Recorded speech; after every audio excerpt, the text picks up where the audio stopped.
जी देखो, आज का टॉपिक है 10वीं क्लास का पाचन तंत्र। ठीक है, डाइजेस्टिव सिस्टम कहते हैं इंग्लिश में से। ये 10वीं क्लास का है। अगर इसको थोड़ा डिटेल में पढ़ाएं तो 11th में भी ये काम का ही है। ठीक है, ये थोड़ा बंद कर। तो देखो, पाचन तंत्र में क्या होता है, कुछ बातें मैं आपको पहले बता देता हूँ। जैसे इस शब्द के पीछे तंत्र लगा हुआ है, सिस्टम लगा हुआ है। इस सिस्टम का मतलब क्या होता है, तो देखो सबसे पहले आपको पता होना चाहिए, कोई भी जीव है तो उस जीव का निर्माण कोशिका से मिलकर हुआ है। जीव का निर्माण किससे होता है, कोशिका से। कोशिकाएं मिलकर बनाती है उत्तक, उत्तक मिलकर बनाते हैं अंग, अंग मिलकर बनाते हैं तंत्र, और जब विभिन्न तंत्र मिलते हैं तो बनता है शरीर। ये बेसिक कंसेप्ट है, आपको याद रखना है कि कोई भी जीव है उस जीव का निर्माण कैसे होता है। तो कोशिका, कोशिका मिलकर क्या बनाती है उत्तक, उत्तक मिलकर क्या बनाते हैं अंग, अंग मिलकर क्या बनाते हैं तंत्र, तंत्र मिलकर क्या बनाते हैं शरीर। अब देखो थोड़ा सा इंग्लिश में देखो इसको। कोशिका, कोशिका को आप कहते हो इंग्लिश में सेल। उत्तक, उत्तक को आप इंग्लिश में कहते हो टिश्यू।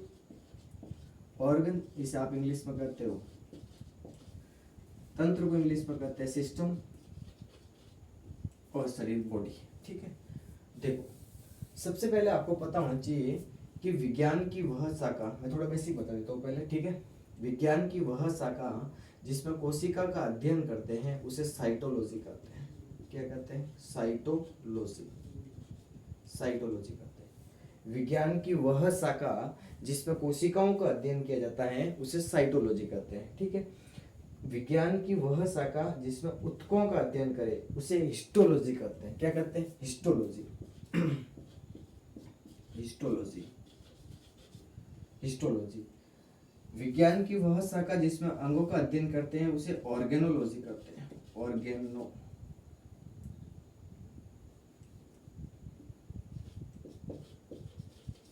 ऑर्गेनोलॉजी कहते हैं।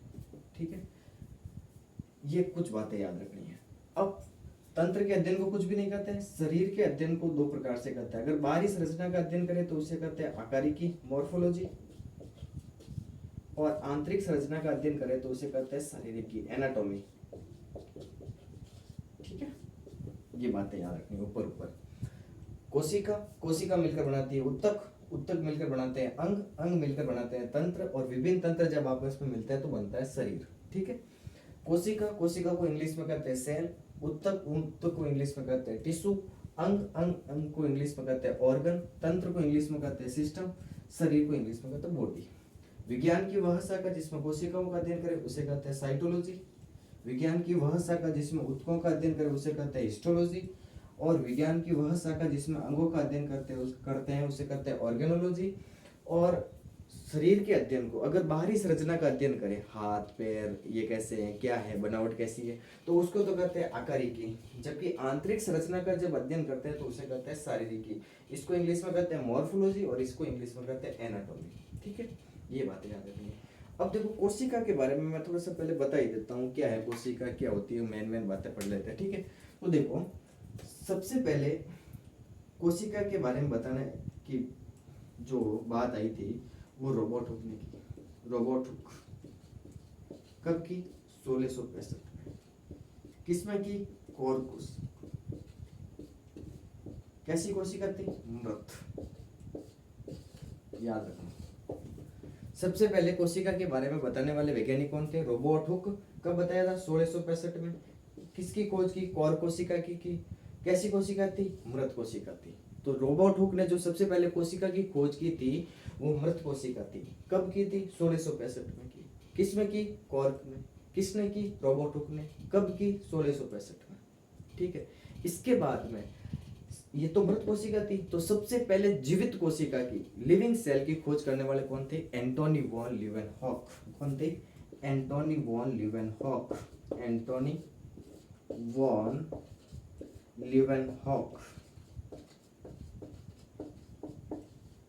इन्होंने सबसे पहले जीवित कोशिका की खोज की थी। कौन सी जीवित कोशिका की खोज की थी, तो माइकोप्लाज्मा की। माइकोप्लाज्मा, माइकोप्लाज्मा, और माइकोप्लाज्मा एक बैक्टीरिया होता है। क्या होता है, बैक्टीरिया। दूसरी बात क्या याद रखनी है कि रोबोट ने जो कोशिका की खोज की थी वो तो मृत थी, तो सबसे पहले जीवित कोशिका की खोज किसने की? एंटोनी वॉन ल्यूवेनहॉक ने की। किसमें की? माइकोप्लाज्मा में। माइकोप्लाज्मा क्या था? बैक्टीरिया था। ठीक है, ये दो मोटी बातें याद रखनी है। अब कुछ पॉइंट बताता हूँ, वो याद करने हैं। जैसे मैं आपके सामने पहले लिख लेता हूँ एक बार।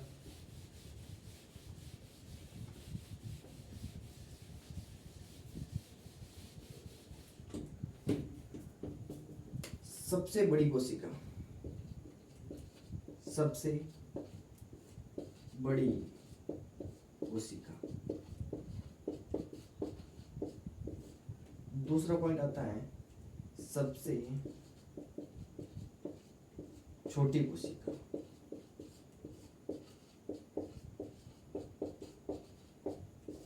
तीसरा आता है सबसे लंबी कोशिका।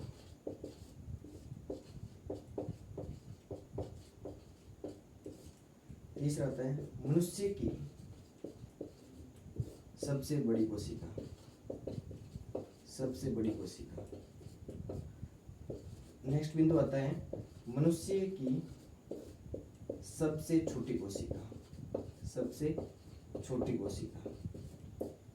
ये सीधे सीधे याद करना है आपको कि सबसे बड़ी कोशिका कौन सी, सबसे छोटी कौन सी है, सबसे लंबी कौन सी है, मनुष्य की सबसे बड़ी कौन सी है, मनुष्य की सबसे छोटी कौन सी है। तो सबसे बड़ी कोशिका शुतुरमुर्ग का अंडा। क्या होता है? शुतुरमुर्ग का अंडा। शुतुरमुर्ग का अंडा सबसे बड़ी कोशिका। सबसे छोटी कोशिका माइकोप्लाज्मा, जिसकी खोज एंटोनी वॉन ल्यूवेनहॉक ने की थी। प्रथम जीवित कोशिका की खोज की माइकोप्लाज्मा, बैक्टीरिया। सबसे लंबी कोशिका तंत्रिका कोशिका, नर्व सेल। तंत्रिका कोशिका, जिसको आप इंग्लिश में कहते हो नर्व सेल। ठीक है। मनुष्य की सबसे बड़ी कोशिका अंडाणु होती है, जो कि महिलाओं के अंदर होता है। मनुष्य की सबसे छोटी कोशिका शुक्राणु होती है, जो पुरुषों के अंदर होता है। ठीक है, ये याद रखना। तो देखो, सबसे बड़ी कोशिका शुतुरमुर्ग का अंडा, सबसे छोटी कोशिका माइकोप्लाज्मा, सबसे लंबी कोशिका तंत्रिका कोशिका, मनुष्य की सबसे बड़ी कोशिका अंडाणु, मनुष्य की सबसे छोटी कोशिका शुक्राणु। ये याद रखना है। ठीक है, कॉमन बातें हैं जो आपको याद रखनी है। अब देखो, उत्तक, अंग, तंत्र, शरीर, इनके बारे में मैं आगे बता दूंगा, लेकिन हमारे सिर्फ मेन बिंदु जो था वो तंत्र का था, सिस्टम का था। देखो, सिस्टम यहाँ लिखा हुआ है, सिस्टम यहाँ लिखा हुआ है। अच्छा, सिस्टम यानी तंत्र। तंत्र का निर्माण किससे हो रहा था? अंगों से। ठीक है, तो अब इस पाचन तंत्र की, जैसे देखो ये लिखा हुआ है डाइजेस्टिव सिस्टम, पाचन तंत्र, इसकी परिभाषा क्या होगी? देखो सुनो, पाचन में काम आने वाले अंगों से मिलकर बना तंत्र क्या कहलाता है? पाचन तंत्र। पाचन में काम आने वाले अंगों से मिलकर बना तंत्र पाचन तंत्र कहलाता है, क्योंकि तंत्र का निर्माण किससे होता है? अंगों से होता है। कौन सा तंत्र पढ़ रहे हैं? पाचन तंत्र। तो पाचन में जो अंग काम आएंगे वो मिलकर किस तंत्र का निर्माण करेंगे? पाचन तंत्र का। ये याद रखना है। ठीक है, ये पाचन तंत्र की परिभाषा है। आगे चले तो सबसे पहले शब्द आता है पाचन। पाचन क्या होता है? डाइजेशन क्या होता है? देखो, मैं 3 शब्द बता रहा हूं आपके सामने।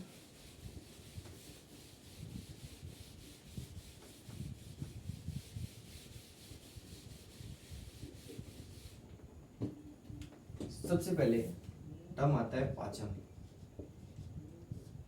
डाइजेशन। डाइजेशन क्या है?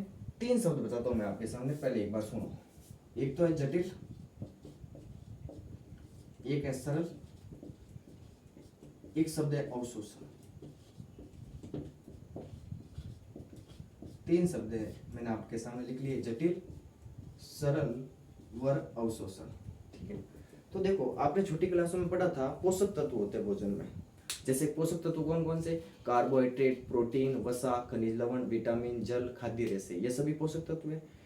ठीक है, ये पोषक तत्व अगर एक निश्चित मात्रा में, जितने हमारे शरीर को चाहिए उतने है, तो अगर वो भोजन हम कर रहे हैं तो वो संतुलित भोजन है।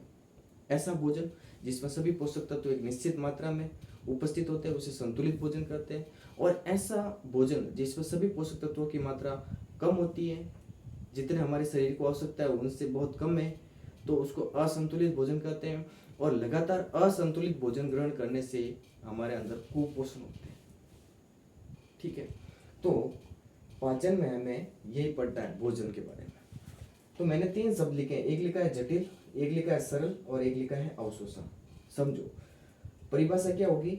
जटिल कार्बनिक पदार्थों को, सुनना अच्छी तरह से, जटिल कार्बनिक पदार्थों को अवशोषण योग्य सरल कार्बनिक पदार्थों में बदलना पाचन कहलाता है। क्या परिभाषा है। जटिल कार्बनिक पदार्थों को अवशोषण योग्य सरल कार्बनिक पदार्थों में बदलना पाचन कहलाता है। एक बार वापस सुनो, 3 शब्द है, एक शब्द है जटिल, एक शब्द है सरल और एक शब्द है अवशोषण। परिभाषा क्या है पाचन की। जटिल कार्बनिक पदार्थों को अवशोषण योग्य सरल कार्बनिक पदार्थों में बदलना पाचन कहलाता है। सीधा सीधा कहूं तो जटिल चीज को सरल में तोड़ दो पहले, फिर उसका वापस अवशोषण कर लो, पाचन है। तो 2 परिभाषा नोट करनी है आपको कि पाचन तंत्र, पाचन में काम आने वाले अंगों से मिलकर बना तंत्र पाचन तंत्र कहलाता है। पाचन क्या है, तो जटिल कार्बनिक पदार्थों को अवशोषण योग्य सरल कार्बनिक पदार्थों में बदलना पाचन कहलाता है। ठीक है, आगे चले। पाचन तंत्र को हम क्या कैसे पढ़ते हैं, सुनो एक बार। हमारे पढ़ने का क्या शेड्यूल रहेगा वो बता देता हूँ पहले, ठीक है, ताकि आप कंफ्यूजन नहीं है आपके अंदर। पाचन तंत्र, इस पाचन तंत्र को हम 2 भागों में तोड़कर पढ़ेंगे। कैसे, देखो। पाचन तंत्र में पहला भाग आता है आहार नाल, एलिमेंट्री कैनाल, आहार नाल। ठीक है, दूसरा भाग आता है पाचक ग्रंथियां, डाइजेस्टिव ग्लैंड, पाचक ग्रंथियां, पाचक ग्रंथियां। ठीक है, आहार नाल की बात करें तो इसमें आपको क्या क्या पढ़ना पड़ेगा। मुख, ग्रसनी, ग्रासनाल, आमाशय, छोटी आंत,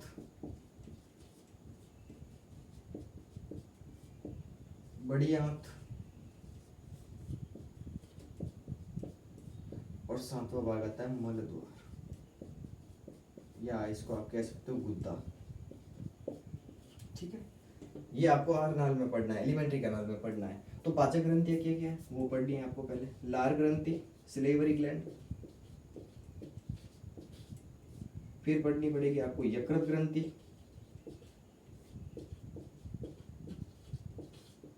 फिर पढ़नी है आपको अग्नाशय ग्रंथि, अग्नाशय ग्रंथि। ये 3 ग्रंथियां पढ़नी है। ठीक है, पहले पूरे अंगों के बारे में अध्ययन करेंगे, फिर लार ग्रंथियां, यकृत ग्रंथियां, अग्नाशय ग्रंथियां, इनका अध्ययन करेंगे। फिर हम पढ़ेंगे पाचन कैसे होता है मनुष्य में। 5 चरण होंगे, आसानी से पाचन का अध्ययन करेंगे हम 5 चरणों में तोड़कर। कौन कौन से। पहला आएगा अंतर्ग्रहण, अंतर्ग्रहण। ठीक, दूसरा आएगा पाचन, तीसरा आएगा अवशोषण,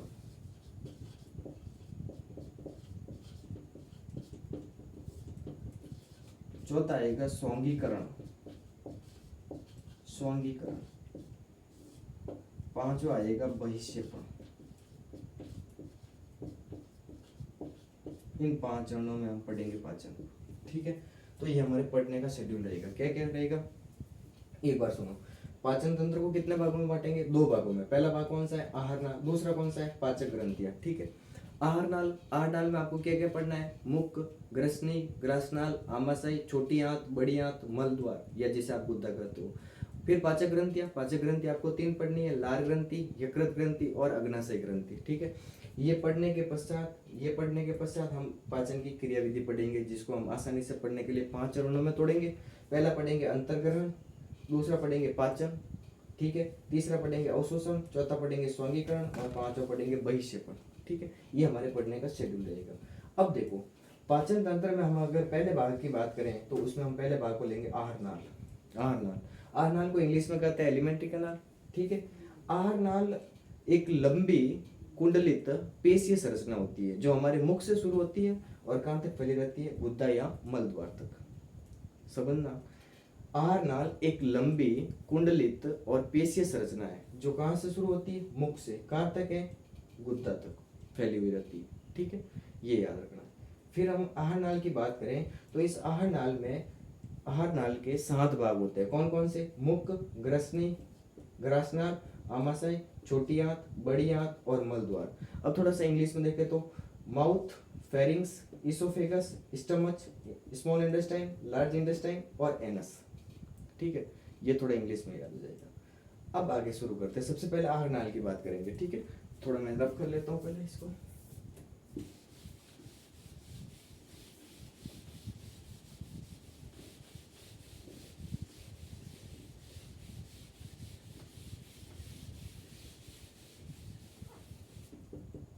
देखो, सबसे पहले हम टॉपिक पढ़ेंगे आहार नाल, एलिमेंट्री कैनाल। ठीक है, आहार नाल में हम सबसे पहले शुरू कर रहे हैं माउथ यानी मुख। ठीक है, मुख, माउथ की बात करें, मुख, मुख का मतलब ये पूरा नहीं चेहरा, ये तो पूरा चेहरा है। ठीक है, माउथ का मतलब ये वाला पढ़ना पोर्शन। ठीक है, माउथ, माउथ को हिंदी में कहते हैं मुख। ठीक है, माउथ कहते हैं किससे पहले तो देखो हमारे मुंह के जैसे ये बाहर की ओर क्या है, होठ है, तो होठों से घिरी बंद संरचना, होठों से घिरी बंद संरचना क्या कहलाती है, मुख। पहली बात लिखो, होठों से घिरी बंद संरचना, होठों से घिरी बंद संरचना मुख कहलाती है। क्या कहलाती है, मुख कहलाती है। होठों से घिरी बंद संरचना मुख कहलाती है। ठीक है, पहला पॉइंट हो गया। दूसरा बात, जैसे ये मुख खोलते हैं तो देखो थोड़ी सी बात होठ की कर लेते हैं। होठ हमारे अंदर कितने होते हैं, 2 होते हैं, एक ऊपर वाला होठ और एक नीचे वाला होठ, जिसको आप इंग्लिश में कहते हैं अपर लिप, लोअर लिप। ठीक है, तो मुख में क्या लिखना है, पहला पॉइंट, होठों से घिरी बंद संरचना मुख कहलाती है। मुख 2 होते हैं जिन्हें क्रमशः ऊपरी होठ 2 होते हैं जिन्हें क्रमशः ऊपरी होठ व निचला होठ कहते हैं। होठों का प्रमुख कार्य क्या है, भोजन को पकड़ना। होठ 2 होते हैं, एक ऊपरी लिप और एक निचला।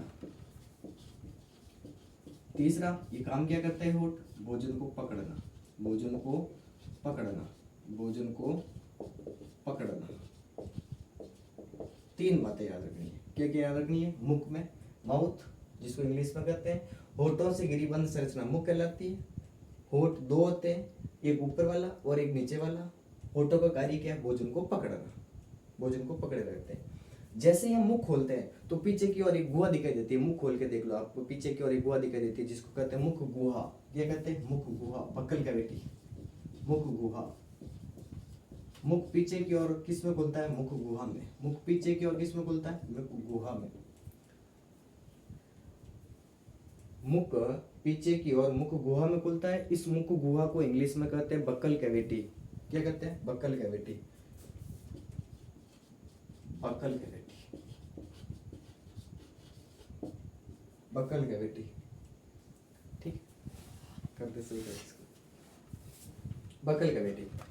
अब देखो जैसे ही आपने मुंह खोला तो मुख गुहा के अंदर आपको क्या क्या दिखाई देती है, 3 चीजें दिखाई देती है। कौन कौन सी, जैसे मैं आपके सामने लिखूं, पहले दिखाई देगा आपको दांत, दांत। दूसरी आपको दिखाई देती है जीवा, जीभ। तीसरी चीज दिखाई देती है तालू। ठीक है, मुख गुहा के अंदर कितनी चीजें पाई जाती है, 3। कौन कौन सी, दांत, जीवा और तालू। ठीक है, तो देखो क्या क्या याद रखना है, माउथ या मुख, होठों से घिरी बंद संरचना मुख कहलाती है। होठ 2 होते हैं, ऊपरी और निचला वाला। होठों का कार्य भोजन को पकड़ना। ठीक है, आगे की बात करें तो मुख पीछे की ओर एक गुहा में खुलता है जिसको मुख गुहा कहते हैं। मुख गुहा के अंदर दांत, जीवा और तालू पाए जाते हैं। ठीक है, तो अब एक एक की बात करेंगे हम। सबसे पहले दांत की बात करते हैं। दांत, दांत को आप इंग्लिश में कहते हो टीथ। ठीक है, दांत, टीथ। अब देखो यहाँ से आपका बड़ा टॉपिक शुरू होता है और इम्पोर्टेंट भी है, बोर्ड में यहाँ से क्वेश्चन भी आते हैं। तो अब दांत के बारे में हम पढ़ते हैं। सबसे पहले टीथ, जिसको आप इंग्लिश में कहते हो, क्या होते हैं, कैसे होते हैं, किस प्रकार से ये व्यवस्थित होते हैं, जबड़ों के सॉकेट में कैसे होते हैं, सब देखते हैं इसमें, ठीक है। तो देखो सबसे पहले हम बात कर रहे हैं दांत की। दांत, जिसे आप इंग्लिश में कहते हो टीथ, दांत। आपके सामने मैं 3 शब्द लिखता हूँ। पहले लिखता हूँ गर्तदंती, ट्रिकोडोंट, गर्तदंती। दूसरा शब्द लिखता हूँ मैं द्विबार दंती, द्विबार दंती। तीसरा शब्द लिखता हूँ मैं आपके सामने विषम दंती। 3 शब्द लिखे, गर्तदंती, द्विबार दंती और विषम दंती, ठीक है। इन तीनों शब्दों का मतलब सुनना आप। देखो पहले गर्त का मतलब होता है खांच। गर्त का मतलब क्या होता है? खांच, खांच। दांती का मतलब होता है दांत। मतलब ये जो दांत होते हैं ये खांचों में स्थित होते हैं। कौन सी खांच? जबड़ों की। कौन सी खांच? जबड़ों की। दांत हमारे जबड़ों के सॉकेट के अंदर फिट रहते हैं। इसमें क्या लिखना आप कि जो दांत होते हैं वो जबड़ों के, जबड़ों को मतलब जोज, जबड़ों के सॉकेट में, जबड़ों के सॉकेट में फिक्स रहते हैं। इसको कहते हैं गर्तदंती, ठीक है। तो 3 शब्द में पहला शब्द क्या है? गर्तदंती। गर्त का मतलब होता है खांच।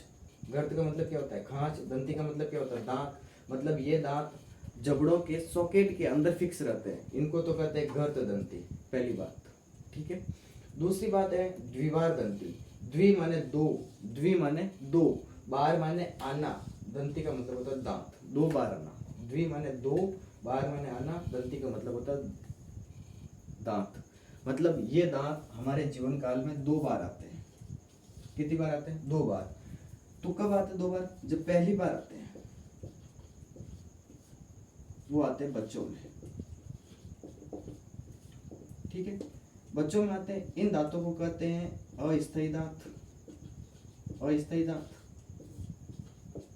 या इन्हीं दांतों का दूसरा नाम है दूध के दांत, मिल्क टीथ, दूध के दांत, ठीक है।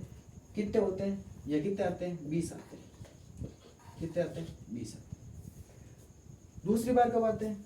तो जैसे जैसे हमारी उम्र बढ़ती है वैसे वैसे ये अस्थायी दांत या दूध के दांत खत्म हो जाते हैं, टूट जाते हैं, और इनके स्थान पर आते हैं स्थायी दांत, परमानेंट टीथ, स्थायी दांत, ठीक है। कितने हैं? 32। कितने हैं? 32। याद रखना, बहुत इंपॉर्टेंट है। द्विबार दंती, द्विबार दंती का मतलब होता है द्वि माने 2, बार माने आना, दंती का मतलब होता है दांत। मतलब ये दांत हमारे जीवन काल में 2 बार आएंगे। जब पहली बार कब आएंगे? बच्चों में आएंगे। कितने आएंगे? 20 आएंगे, ठीक है। जिनको क्या कहेंगे? दूध के दांत या अस्थायी दांत कहते हैं। जैसे जैसे उम्र बढ़ती है वैसे वैसे अस्थायी दांत या दूध के दांत नष्ट हो जाते हैं और इनके स्थान पर आते हैं स्थायी दांत। कितने होते हैं? 32 होते हैं। तो हमारे अंदर दांत कितने हैं? 32 है। छोटे बच्चों में कितने हैं? 20 है, ठीक। आगे इनके सूत्र भी आएंगे। छोटे बच्चों का दंत सूत्र क्या है, वयस्क का दंत सूत्र क्या है, कैसे निकालते वो भी बताएंगे। विषम दंती, विषम दंती की बात करें तो इसमें आपको याद रखना है कि मनुष्य के अंदर 4 प्रकार के दांत होते हैं। कौन कौन से? कृतनक, रदनक, अग्रचणवक और चणवक।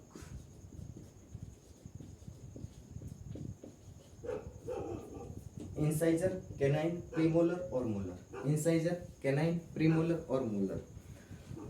मनुष्य में 4 प्रकार के दांत होते हैं। कौन कौन से? पहला होता है कृतनक, दूसरा होता है रदनक, तीसरा होता है अग्रचणवक और चौथा होता है चणवक। 4 प्रकार के दांत होते हैं, ठीक है। अब इनकी बात करते हैं एक एक की, ठीक है।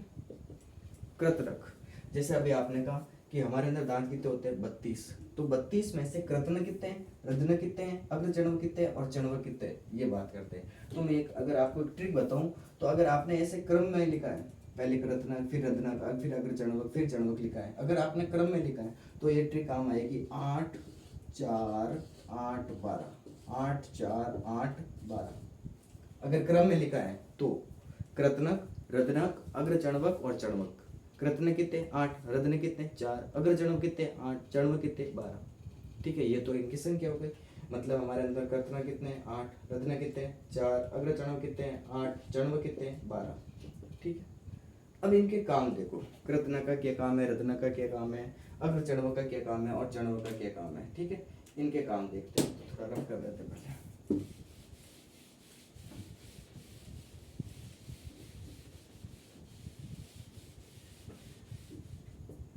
देखो, कृतनक 8, रदनक 4, अग्रचर्वक 8 और चर्वक कितने हैं? 12। देखो, क से कृतनक, इनके कार्य बता रहा हूँ, एग्जाम में आए हुए हैं, ठीक है। कृतनक, क से कृतनक, क से काटना, क से कुचरना, मतलब ये दांत भोजन को काटना व कुचरने का काम करते हैं। काटना व कुचरना, किसको? भोजन को, ठीक है। कौन से दांत? कृतनक। रदनक दांत होते हैं जो भोजन को चीरने फाड़ने का कार्य करते हैं, चीरने प्लस फाड़ने का कार्य करते हैं। और अग्रचर्वक और चर्वक भोजन को चबाने का काम करते हैं, भोजन को चबाने का। एक बात और याद रखना, चर्वक दांतों को ही कहते हैं अक्लडाट, अक्लडाट, अक्लडाट, विजडम टीथ, विजडम टीथ चर्वक को कहते हैं अक्लडाट, ठीक है। तो देखो, कृतनक कितने हैं? 8 है। कार्य क्या करते हैं? भोजन को काटना और कुचरना। कैसे याद रखोगे? क्र से कृतनक, क से शुरू हो रहा है, क से काटना, क से कुचरना, ठीक है। कृतनक दांत भोजन को काटने और कुचलने का काम करते हैं। रदनक दांत भोजन को चीरने और फाड़ने का काम करते हैं। अग्रचर्वक और चर्वक दांत भोजन को चबाने का काम करते हैं, ठीक है। अब आगे की बात करें तो दांत हो गए, इसके बारे में आगे बात करते हैं। दांतों के ऊपर एक सफेद रंग का आवरण होता है जिसे इनेमल कहते हैं। क्या कहते हैं? इनेमल। दांतों के ऊपर सफेद रंग का एक आवरण होता है, इस आवरण को कहते हैं इनेमल। यह शरीर का सबसे कठोर भाग है, सबसे कठोर भाग है, सबसे कठोर भाग है, ठीक है। सबसे कठोर भाग है। किसका बना होता है इनेमल? ये बना होता है कैल्शियम कार्बोनेट और कैल्शियम फॉस्फेट का, ठीक है। ये याद रखना। देखो, अब आगे की बात करें, ये कैसे व्यवस्थित होते हैं ये भी बताएंगे। कैल्शियम कार्बोनेट, कैल्शियम फॉस्फेट, ठीक है।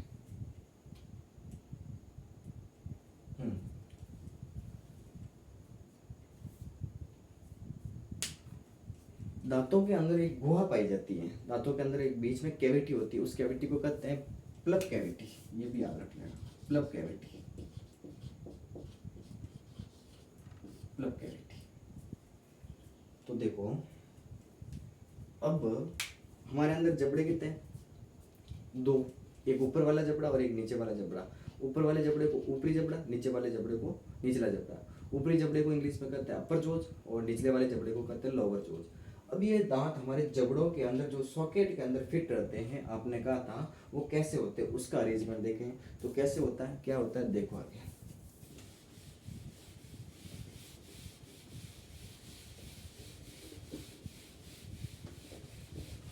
देखो, हमारे अंदर जबड़े कितने हैं? 2 हैं, एक ये वाला ऊपर वाला और एक ये नीचे वाला, ठीक है।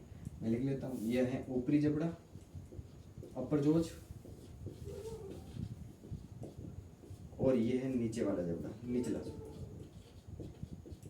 लोअर जोज, ठीक है। हमारे अंदर दांत 4 प्रकार के होते हैं, कृतनक, रदनक, अग्रचर्वक और चर्वक। 8, 4, 8, 12। अब सुनना ध्यान से,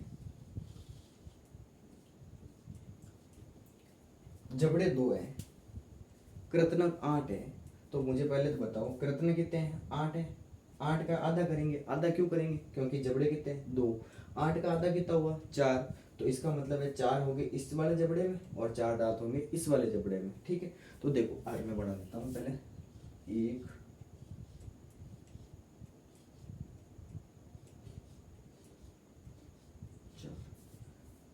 4 ऊपर वाले जबड़े में हो गए, 4 नीचे वाले जबड़े में हो गए, 4 और 4 हो गए 8। 8 कौन से दांत हो गए? कृतनक की बात करें। दूसरे दांत आते हैं रदनक। रदनक, रदनक कितने हैं? 4 हैं। जबड़े कितने हैं? 2 हैं। 4 का क्या करेंगे? आधा करेंगे, तो आधा करेंगे तो कितने हो जाएंगे? 2 2। तो 1 2 इस साइड में, हमेशा दोनों इस साइड में मत बना देना, एक इस साइड में और एक इस साइड में, 2, एक इस साइड में और एक इस साइड में, 2 हो गए 4। फिर बात करते हैं हम अग्रचर्वक की। अग्रचर्वक कितने हैं? 8।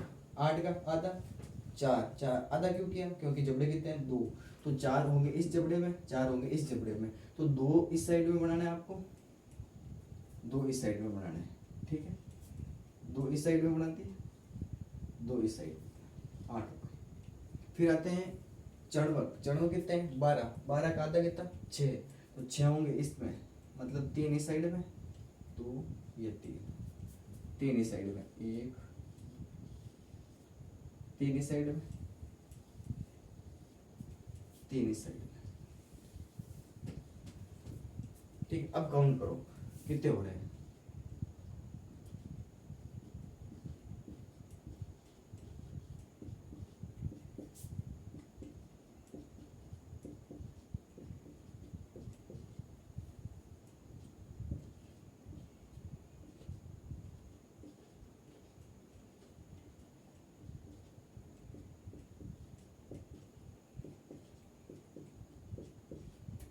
ठीक है, 16 ऊपर वाले जबड़े में, 16 नीचे वाले जबड़े में, टोटल कितना हो गए 32। ठीक है, कितने हो गए 32। ये कुछ इस प्रकार से हमारे शरीर के अंदर दांत व्यवस्थित होते हैं। ठीक है, तो देखो सबसे आगे कौन से दांत होते हैं, कृतनक, आगे वाले 4 ऊपरी जबड़े में, 4 नीचे वाले जबड़े में, इनको कहते हैं स्माइली टीथ, हंसने वाले दांत, हंसने वाले दांत। क्यों कहते हैं, क्योंकि जब हम हंसते हैं तो यही दांत हमारे दिखाई देते हैं, हंसने वाले दांत, स्माइली टीथ, कृतनक। ठीक, अब 2 प्रश्न आते हैं नोट में याद करना आपको, कि एक तो आता है शेर, एक आता है हाथी। शेर में देखा होगा कि शेर के जबड़े में 4 दांत बड़े बड़े होते हैं। ठीक है, वो कौन से बड़े दांत हैं, रदनक है। क्यों, क्योंकि शेर एक मांसाहारी जंतु है, और मांसाहारी जंतु में जो मांस खाते हैं उसको भोजन को, मांस को चीरने फाड़ने में ज़्यादा ताकत चाहिए, इसलिए उसमें रदनक दांत ज़्यादा विकसित हो जाते हैं। अतः शेर में जो बड़े दांत होते हैं वो कौन से होते हैं, रदनक। जबकि आपने हाथी की सूंड के पास देखे होंगे जो दांत होते हैं 2 बड़े बड़े, वो कौन से दांत होते हैं, वो होते हैं कृतनक। कौन से होते हैं, कृतनक। ये 2 बातें याद। ठीक है, अब देखो 2 सूत्र आते हैं, दंत सूत्र आते हैं, टीथ फॉर्मूला। पहला सूत्र आता है छोटे बच्चों का, छोटे का, छोटो, छोटे, और एक आता है वयस्क का, एडल्ट का। छोटे बच्चों का दंत सूत्र होता है 2102 बट्टा 2102, जबकि जो वयस्क आदमी एडल्ट है उनमें दंत सूत्र होता है 2123 बट्टा 2123। ठीक है, ये 2 बातें याद रखनी। ये पूरा दांत है। ठीक है, दांत के बारे में मैंने बता दिया। चणवक जो दांत होते हैं, जिसको अक्कल दाढ़ कहते हैं, इंग्लिश में इसको विजडम टीथ कहते हैं। क्या कहते हैं, विजडम टीथ। ठीक है, आगे की बात करें तो ये मुख गुहा के अंदर पाई जाने वाली एक संरचना की बात हुई, किसकी, दांत की। अब दूसरी बात करें हम जीवा की। अगर एक बार उतारना चाहो तो उतार दो फटाफट, छोटों का सूत्र और वयस्क का सूत्र, और ये ऐसी कुछ स्ट्रक्चर।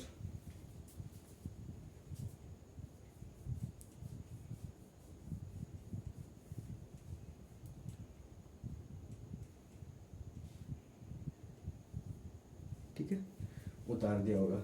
अब आगे बात करते हैं जीव की, जीवा की। ठीक है, तो जीवा की बात करते हैं नेक्स्ट।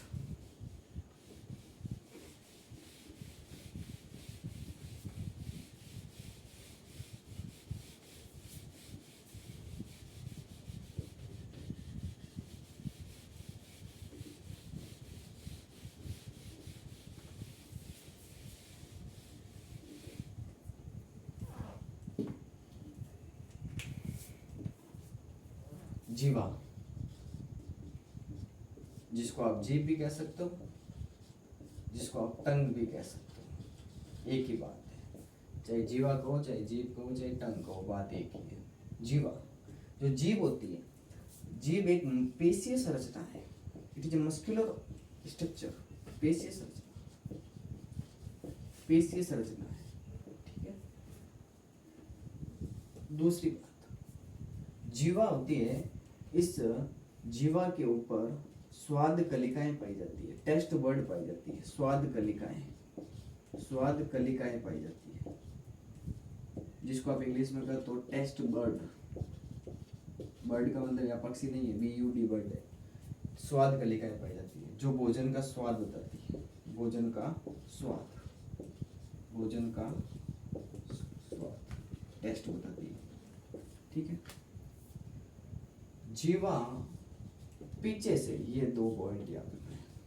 हमारी जो जीभ होती है, ये जीभ हमारे जो पीछे गले है, गला है ना, गला, ठीक है, इस गले में एक हड्डी पाई जाती है जिस हड्डी का नाम है हायोड हड्डी। कौन सी हड्डी है? हायोड हड्डी। गले में हायोड हड्डी, इस हायोड हड्डी से जुड़ी रहती है पीछे से।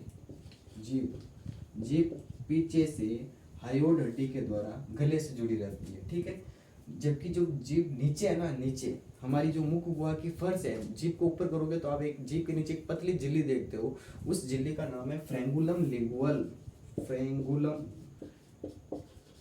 लिंगुअल, इसके द्वारा ये जीभ हमारे मुख गुहा की फर्श से जुड़ी रहती है, आधार से नीचे। ठीक है, तो ये जीभ के बारे में याद रखना है।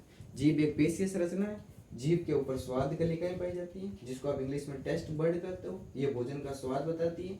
जीभ गले में हायोड हड्डी के द्वारा पीछे से जुड़ी रहती है, जीभ पीछे से जुड़ी रहती है। ठीक है, जबकि जीभ का जो नीचे वाला आधारी भाग है, फर्श नीचे वाला, ऊपर करो जीभ को तो आप नीचे एक पतली झिल्ली दिखाई देती है जीभ के नीचे, उस झिल्ली का नाम है फ्रेंगुलम लिंगुअल। इसके द्वारा ये आधार से या फर्श से जुड़ी रहती है नीचे।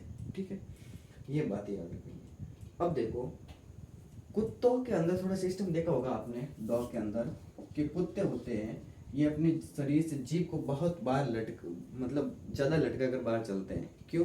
क्योंकि उसमें जो हायोड हड्डी है और जो जीभ है, उस हायोड हड्डी और जीभ के बीच में गैप ज्यादा होता है। गैप क्या होता है? ज्यादा होता है। जबकि मनुष्य में ऐसा सिस्टम नहीं है।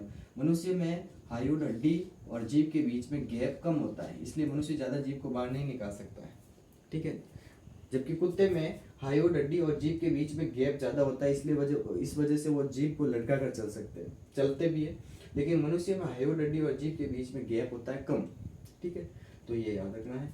ठीक है, अब देखो, जीभ के कौन कौन से भाग कौन से स्वाद को बताते हैं। अभी तो आपने कहा कि स्वाद कलिकाएं पाई जाती है, स्वाद बताती है। तो देखो, जीभ के अंदर ऐसी संरचना बना देता हूँ, जैसे मान लो ये जीभ है। ठीक है, तो ये जीभ का अग्र वाला भाग है, ये जीभ का पश्च वाला भाग है। मैं लिख लेता हूँ, ये अग्र भाग है, ये पश्च भाग है, ये दो साइड वाले लेटरल साइड है, पार्श्व भाग है, और ये बीच वाला भाग है। ठीक है, ये जीभ के चार भाग हैं। अब ये चारों भाग कौन कौन से स्वाद को बताते हैं, सुनना। जो अग्र वाला भाग है, जीभ का जो आगे वाला भाग है, हमारी जीभ है ना, इस जीभ का जो आगे वाला भाग है, ये हमें बताता है मीठापन। किसको बताता है? मीठा। जो भी खाओगे आप मीठा, चॉकलेट वॉकलेट जो भी खा रहे हो, जो मीठी लग रही है, वो जीभ का कौन सा भाग बताता है? अग्र वाला भाग। जबकि जो पीछे वाला भाग है, पीछे वाला, ये बताता है कड़वेपन को। किसको बताता है? कड़वे को। जैसे आप लहसुन और प्याज खाते हो, देख लेना, जो उसके कड़वेपन का जो स्वाद आता है वो सबसे लैंड में आता है। जो पार्श्व वाले भाग है, साइड वाले भाग है जीभ के, वो बताते हैं खट्टेपन को। किसको बताते हैं? खट्टेपन को। जैसे इमली खाओगे तो इमली का स्वाद आपको कौन बताएगी? जीभ का पार्श्व भाग। बीच वाला भाग, जो जीभ का बीच वाला भाग है, ये बताता है आपको नमकीनी टेस्ट, चटपटा, नमकीनी। ठीक है, आपको ये मतलब है ना, समझ लेना, नमकीन खा रहे हो, खा के चेक करेंगे, नमकीन तो कुछ तीखी मीठी है। ठीक है, चटपटी। जीभ के चार भाग है, आगे वाला भाग बताता है मीठेपन को, लास्ट वाला भाग बताता है कड़वेपन को, साइड वाले बताते हैं खट्टेपन को, बीच वाला बताता है नमकीनी स्वाद को। ये जीभ के बारे में याद रखना। ठीक है, अब आगे की बात करें तो देखो, पहले आगे बढ़ने से पहले आज की क्लास यही खत्म करते हैं, लेकिन आज हमने जो पढ़ा है उसका 5 मिनट में एक बार रिवाइज कर लेते हैं। ठीक है, ताकि आपको याद भी हो जाए और आप समझ भी सको आसानी से। ठीक है, देखो, सबसे पहले हमने शुरू किया था पाचन। पाचन में हमने पढ़ा पाचन तंत्र क्या है। तो हमने कहा कि सभी जीवों का शरीर कोशिका से मिलकर बनता है, कोशिका मिलकर उत्तक बनाती है, उत्तक मिलकर अंग बनाते हैं, अंग मिलकर तंत्र बनाते हैं, और जब विभिन्न तंत्र मिलते हैं तो शरीर बनता है। कोशिका के अध्ययन को साइटोलॉजी कहते हैं, उत्तकों के अध्ययन को हिस्टोलॉजी कहते हैं, अंगों के अध्ययन को ऑर्गेनोलॉजी कहते हैं, बाहरी संरचना का अध्ययन करें तो उसे आकारिकी कहते हैं, आंतरिक संरचना का अध्ययन करें तो उसे एनाटॉमी या शारीरिकी कहते हैं, फिर हमने कोशिका की 2-3 बातें पढ़ी कि सबसे पहले कोशिका की खोज किसने की, रॉबर्ट हुक ने। कब की, 1665 में। किसमें की, क्वार्क में। कैसी कोशिका थी, मृत कोशिका थी, मरी हुई कोशिका की खोज की। ठीक है, भाई साहब खुश तो हुए थे लेकिन बाद में पता चला मर गई। फिर इसके बाद में आए थे एंटोनी वॉन लीeuwenhoek। एंटोनी वॉन लीeuwenhoek ने सबसे पहले जीवित कोशिका की खोज की थी, माइकोप्लाज्मा कोशिका की खोज की थी, और माइकोप्लाज्मा एक बैक्टीरिया। फिर हमने कुछ नोट बताए थे कि सबसे लंबी कोशिका कौन सी है, शुतुरमुर्ग का अंडा। सबसे छोटी कोशिका कौन सी है, माइकोप्लाज्मा।